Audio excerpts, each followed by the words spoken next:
c'est Paul Westwood. Je suis interprète de conférences depuis bien plus de 20 ans. Voilà. Et puis, je suis donc interprète de conférences indépendant.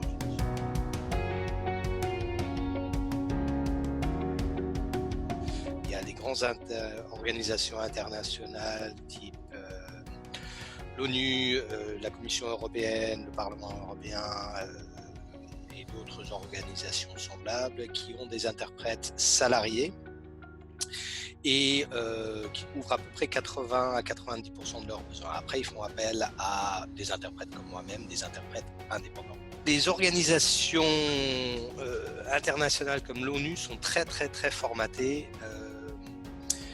En fait, les interprètes qui travaillent pour eux, c'est des interprètes qui prennent depuis de multiples langues, jusqu'à 4 voire 5 langues, mais travaillent uniquement vers leur langue maternelle. C'est une spécificité. Alors que moi, et ce qu'on appelle le marché privé, même si on intervient pour de grandes organisations, on travaille dans les deux sens. Moi, je fais de l'anglais, français, anglais. Bon, j'ai une autre langue, mais on va pas en parler. Mais eux ne travaillent que dans le sens, 4 ou 5 langues vers une seule langue. C'est très important parce que c'est une configuration qui est complètement différente. Sur mon marché, il y a très peu de personnes qui arrivent à dépasser 3, on va dire, il y a quelques exceptions, 4 langues en pouvant travailler dans les deux sens. C'est bien pour ça que je vous parlais de pouvoir travailler dans les deux sens.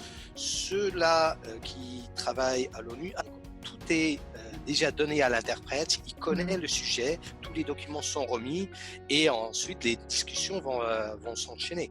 Je ne suis pas en train de dire qu'ils ne sont pas bons, ils sont très bons, mais ce n'est pas tout à fait le même travail. C'est-à-dire qu'on sait exactement, on commence à 9h, on finit à midi, on commence à 13h, on finit à 17h, c'est à la minute près, et les documents sont préparés et sont remis souvent 15 jours à l'avance. Du coup, on peut se permettre de suivre, de bien connaître 4 ou 5 langues, puisque c'est très formaté.